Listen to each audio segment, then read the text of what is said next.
नमस्कार, स्वागत है आपका राज्यसभा टीवी में। आपके साथ मैं हूं अभिलाषा पाठक। आइए बुलेटिन की शुरुआत करते हैं हेडलाइंस के साथ। कोरोना वायरस संक्रमण के मामले में प्रधानमंत्री नरेंद्र मोदी की लोगों को अफवाहों से बचने की सलाह। जन औषधि दिवस के मौके पर जन औषधि केंद्र के मालिकों और इसके लाभार्थियों से किया संवाद। कहा, देश के प्रत्येक नागरिक को स्वस्थ बनाए रखने के लिए प्रतिबद्ध है सरकार।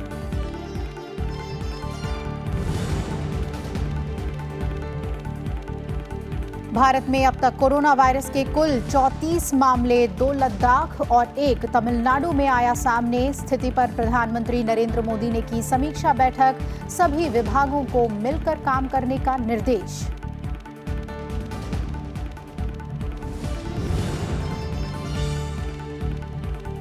भारत के नागरिकता कानून पर दूसरे देशों को दखल देने का कोई अधिकार नहीं। दिल्ली में आयोजित ग्लोबल बिजनेस समिट में विदेश मंत्री एस जयशंकर का बयान। बेवतन लोगों की संख्या घटाने के लिए सीएए को बताया सराहनीय कदम। कहा, नागरिकता पर फैसला लेने के लिए हर देश का होता है अपना आधार और दायरा।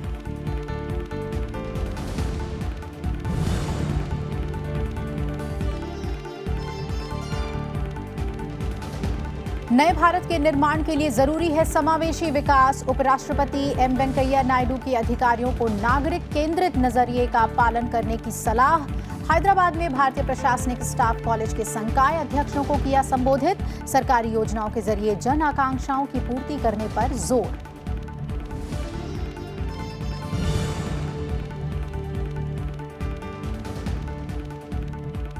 और आईसीसी महिला टी20 विश्व कप के खिताब से एक कदम दूर टीम इंडिया। अंतर्राष्ट्रीय महिला दिवस के मौके पर मेलबर्न में कल ऑस्ट्रेलिया से होगा फाइनल मुकाबला। प्रधानमंत्री नरेंद्र मोदी ने दी शुभकामनाएं।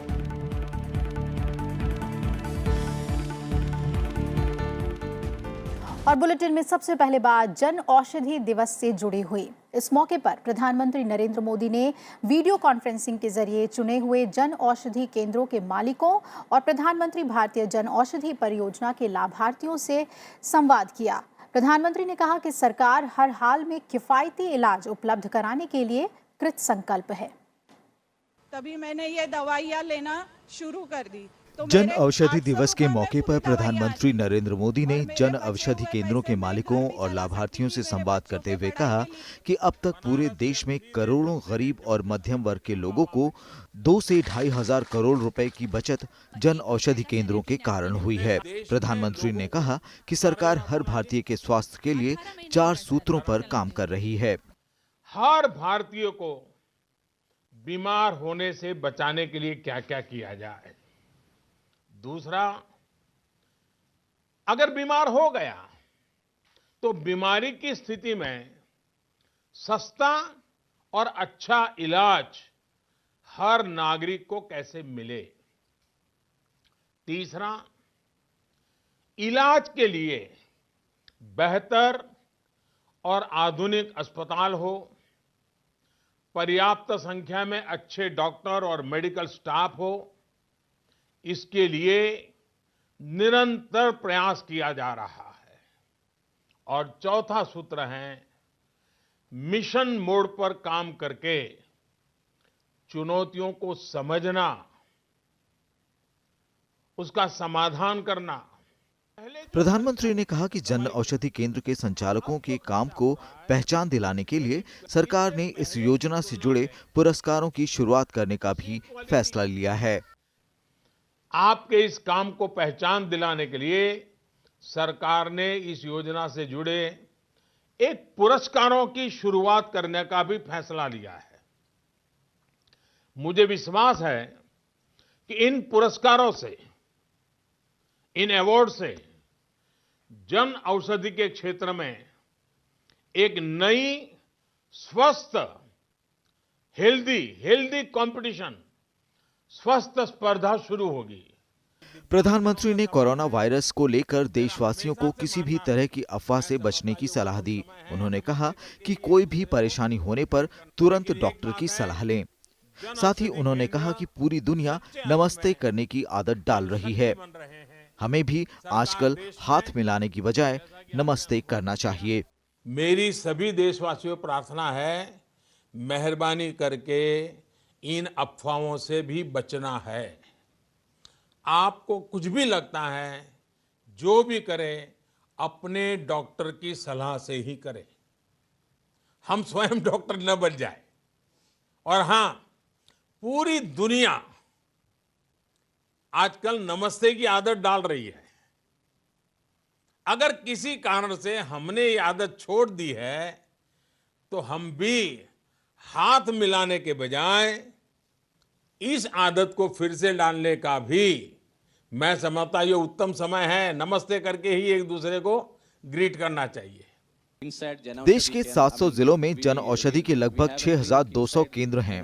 मौजूदा वित्त वर्ष में इन केंद्रों से 390 करोड़ रुपए मूल्य की बिक्री हो चुकी है। Bureau report, Rajya Sabha TV. के रूप में देखा है आपको। दिल्ली के कृष्णा नगर के जन औषधि केंद्र पर मौजूद बीजेपी के राष्ट्रीय अध्यक्ष जेपी नड्डा ने कहा कि किफायती दर पर दवाइयां मिलने से आम आदमी के लगभग 2,200 करोड़ रुपयों की बचत हुई है और इन केंद्रों से अनेक लोगों को स्वरोजगार और नियमित आमदनी उपलब्ध हुई है।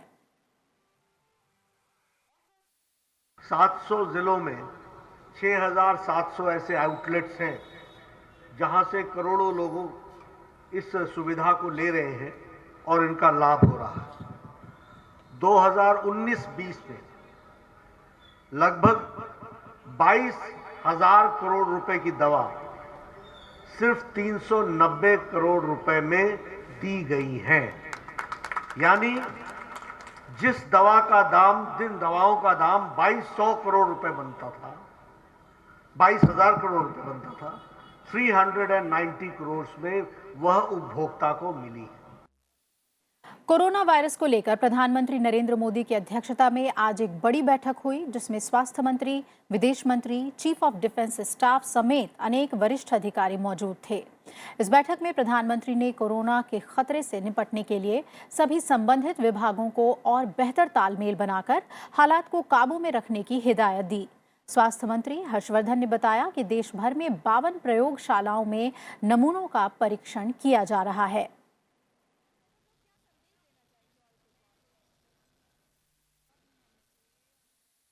तीन और मामले पॉजिटिव पाए गए हैं। इनमें से 2 लद्दाख से हैं जो कि ईरान से लौटे हैं और एक तमिलनाडु से हैं जो ओमान से लौटे हैं। सभी की हालत स्थिर है। जहां तक 2 अमेरिकी नागरिकों का संबंध है जो भूटान में पॉजिटिव पाए गए हैं, वे भारत में विभिन्न स्थानों की यात्रा कर चुके हैं। इनके संपर्क में आने वाले 150 से अधिक संपर्क व्यक्तियों को आईडीएसपी सर्विलेंस में रखा गया है। कोविड-19 वायरस की जांच के लिए देश भर में अब 52 प्रयोगशालाएं कार्यरत हैं। नमूने के लिए 57 अतिरिक्त प्रयोगशालाओं को वायरल ट्रांसपोर्ट मीडिया और स्वाब उपलब्ध कराए गए हैं। इधर देश में कोरोना वायरस से पीड़ित मरीजों की संख्या बढ़ गई है। लद्दाख में 2 और तमिलनाडु में 1 मामला सामने आने के बाद कोरोना वायरस से संक्रमित व्यक्तियों की संख्या 34 तक पहुंच गई है। लद्दाख के दोनों लोगों ने ईरान की यात्रा की थी, जबकि तमिलनाडु का ये शख्स ओमान से लौटा था। हालांकि तीनों लोगों की हालत स्थिर बताई जा रही है। पंजाब के अमृतसर में 2 लोगों को कोरोना वायरस से संक्रमित होने की आशंका जताई जा रही है, जिसके बाद दोनों लोगों को आइसोलेशन में रखा गया है। दोनों लोग हाल ही में इटली से लौटे थे। दोनों की रिपोर्ट को पुणे भेज दिया गया है। जम्मू कश्मीर में भी संक्रमित लोगों को आइसोलेशन में रखा गया है। अगले आदेश तक सभी प्राथमिक स्कूलों को बंद करने का आदेश दिया गया है। साथ ही विभिन्न जिलों में कोरोना वायरस को लेकर जागरूकता कार्यक्रम चलाए जा रहे हैं। इस बीच दुनिया भर में कोरोना वायरस से मरने वालों की तादाद बढ़कर करीब 3500 हो गई है। ये वायरस दुनिया के 94 देशों में फैल चुका है। चीन में इस वायरस से 28 और मौतों के बाद अब तक 3070 मौतें वहां हो चुकी हैं। वहीं चीन से बाहर शुक्रवार को 7 और मौतें हुई हैं। चीन से बाहर जो सबसे ज्यादा प्रभावित देश है, उनमें इटली, जर्मनी, ईरान और दक्षिण कोरिया हैं। दक्षिण कोरिया में 44 मौत, इटली में 197 लोगों की मौत हुई है। वहीं ईरान में कोरोना वायरस से अब तक 145 लोगों की मौत हो चुकी है। वहीं 4,747 लोगों में कोरोना वायरस की पुष्टि हो चुकी है। वेटिकन सिटी में कोरोना का पहला मामला सामने आया है। इसके अलावा नीदरलैंड में एक 86 साल के बुजुर्ग की कोरोना वायरस से मौत हो गई है। भूटान ने भी अपने यहां आने वाले सभी विदेशी नागरिकों पर अस्थायी तौर पर रोक लगा दी है। विदेश मंत्री एस जयशंकर ने संशोधित नागरिकता कानून को लेकर भारत की आलोचना करने वालों को जवाब दिया है। आज दिल्ली में ग्लोबल बिजनेस समिट में विदेश मंत्री ने कहा कि दुनिया में कोई भी ऐसा देश नहीं है जो कहे कि उसके यहाँ हर किसी का स्वागत है। उन्होंने कहा कि हर कोई जब नागरिकता को देखता है तो इसका एक संदर्भ और मानक होता है। कोई ये तर्क नहीं दे सकता कि सरकार या संसद को नागरिकता की शर्तें तय करने का अधिकार नहीं है, क्योंकि हर सरकार ऐसा करती है। विदेश मंत्री ने कहा कि हमने इस कानून के जरिए बेवतन लोगों की संख्या घटाने की कोशिश की है। इसकी सराहना होनी चाहिए। What we have tried to do is we have a large number of stateless people in this country. We have tried to reduce the number of stateless people through this legislation. That should be appreciated. We have done it in a way in which we don't create a bigger problem for ourselves. And everybody, when they look at citizenship, has a context and has a criteria. Show me a country in the world which says everybody in the world is welcome. Nobody does that. I mean, look at the Americans, look at the Europeans. I can give you examples for every European country. What is the criteria for citizenship that they do? And there is some social criteria. इस कार्यक्रम में एक सवाल के जवाब में विदेश मंत्री एस जयशंकर ने यूएनएचआरसी के निदेशक के कश्मीर मुद्दे पर हस्तक्षेप की निंदा की। उन्होंने सीएए, दिल्ली हिंसा और जम्मू कश्मीर के मुद्दे पर दूसरे देशों के रवैये पर कहा कि अब दुनिया की प्रकृति बदल गई है और शायद हमें पता चल रहा है कि वास्तव में हमारे दोस्त कौन हैं। World or democratic society is about. Those debates are happening in India. Those will happen outside. But I would say, in a sense, you will have a big geopolitical constituency out there in the world. You will also have people who understand the changes of India, who agree with it. You will have people who may not agree with it. But I wouldn't mix apples and oranges. I think these are two different processes at work. आइए खबरों में यहाँ पर रुकने एक break के लिए फौरन लौटेंगे। बने रहिए हमारे साथ।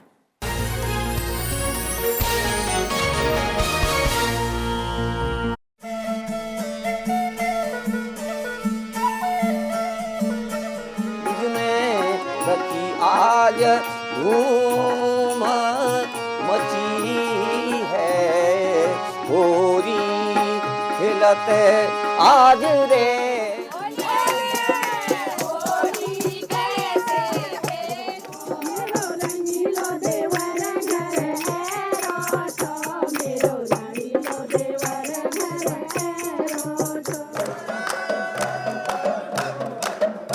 देखिए उत्तराखंड की होली पर राज्यसभा टीवी का विशेष कार्यक्रम रंगीलो पहाड़, रविवार शाम 6:30 बजे और सोमवार सुबह 11:30 बजे।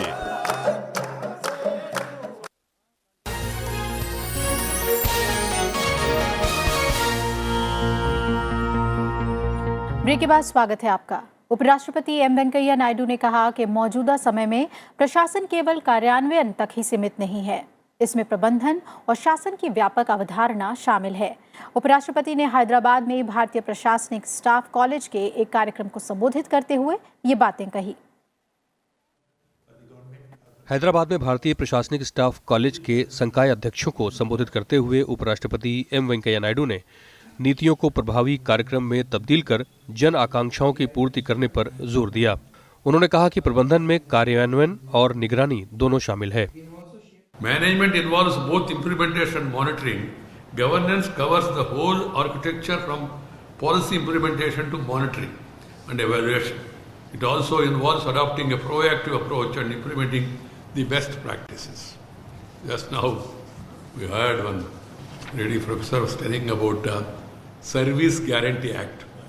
The very fact that there is a need for Service Guarantee Act speaks of not having enough governance. Very simple, na?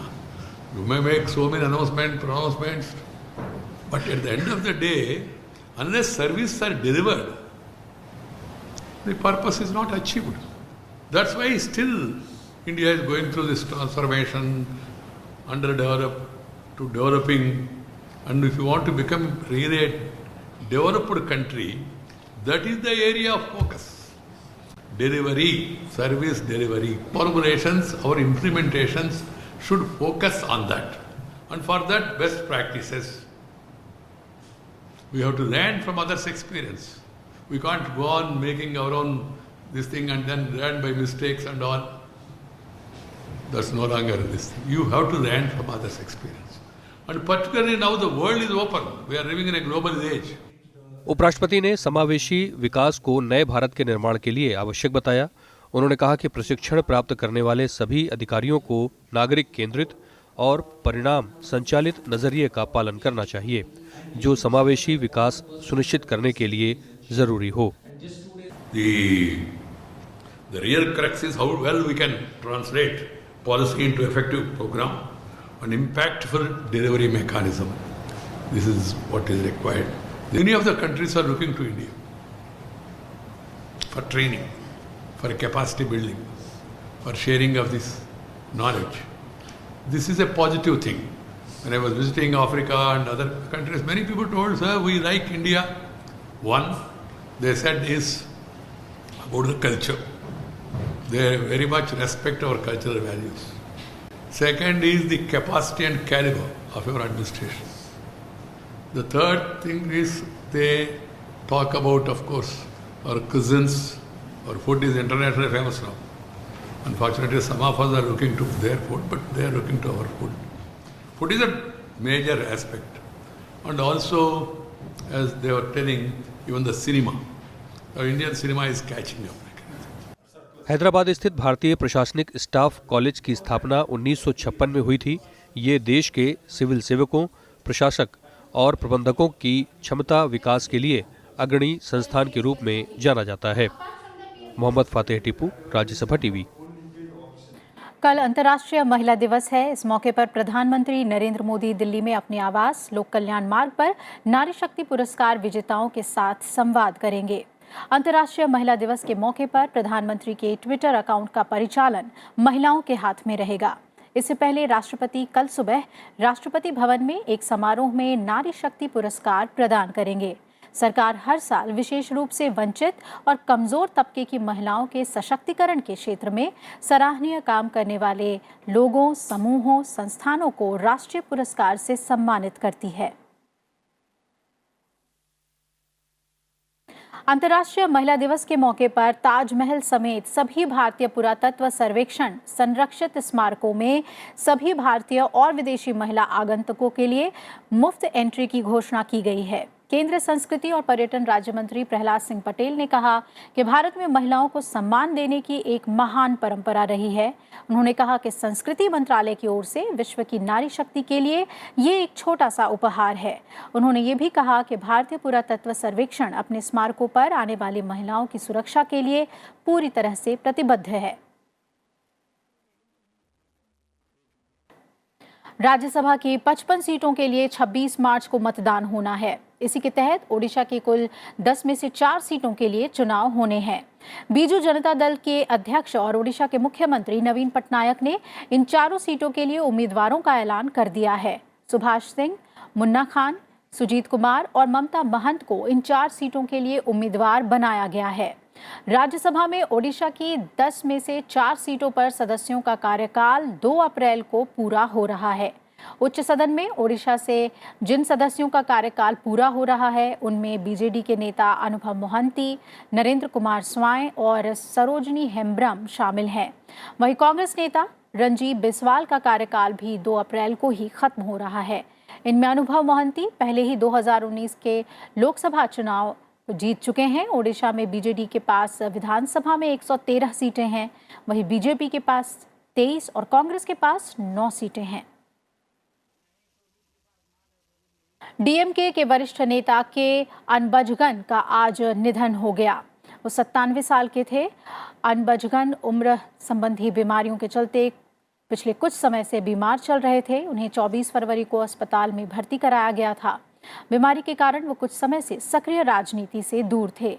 9 बार के विधायक रहे अनबझगन 43 सालों तक पार्टी के महासचिव रहे। डीएमके में प्रोफेसर के तौर पर पहचाने जाने वाले अनबझगन तमिलनाडु के वित्त मंत्री और लोक कल्याण मंत्री भी रहे।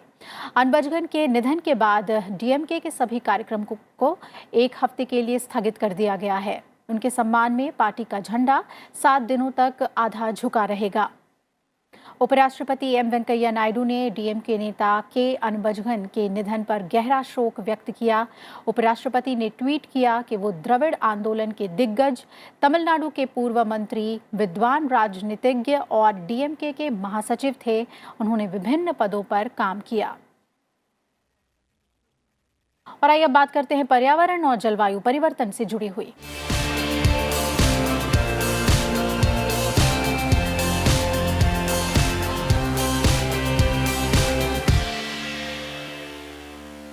भारत को आने वाले दिनों में भीषण गर्मी का सामना करना पड़ सकता है। शोधकर्ताओं के मुताबिक 1976 से 2018 के बीच गंगा के मैदानी इलाकों को छोड़कर देश के बड़े हिस्से में अप्रैल से जून के दौरान भारी गर्मी वाले औसतन 10 दिन थे। ये संख्या 1951 से 1975 की अवधि की तुलना में करीब 25% अधिक है। 1976 के बाद आंतरिक प्रायद्वीप हिस्से के उत्तर पश्चिमी भागों और पश्चिमी तट से लगे क्षेत्रों में गर्म दिन काफी बढ़ गए हैं। वहीं भारत के पूर्वी और दक्षिणी हिस्सों में गर्म दिनों की संख्या में उल्लेखनीय वृद्धि हुई है। 1976 से 2018 के बीच भीषण गर्मी की आवृत्ति और तीव्रता में परिवर्तन से इस बात का अनुमान लगाया जा रहा है कि आने वाले दिनों में गर्मी और बढ़ सकती है।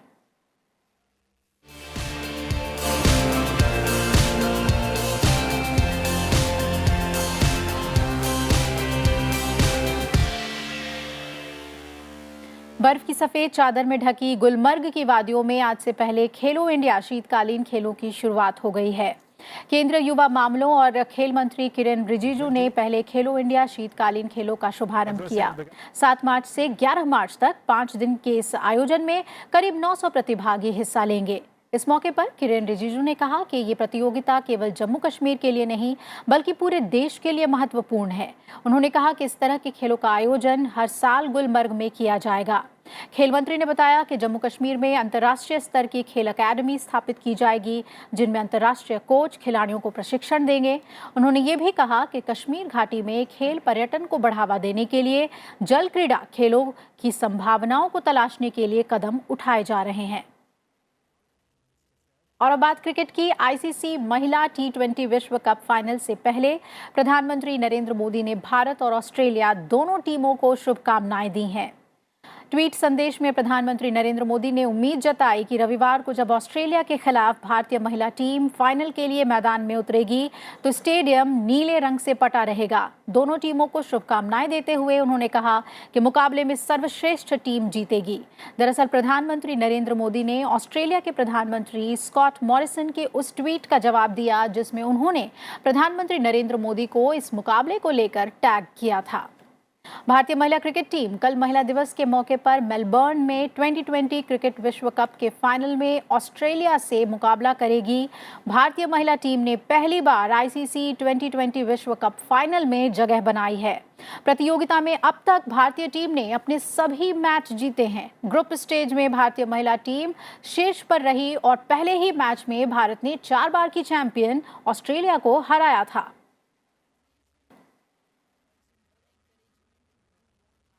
इस बुलेटिन में फिलहाल इतना ही। छोटे से ब्रेक के बाद देखिए हमारा खास कार्यक्रम देश देशांतर।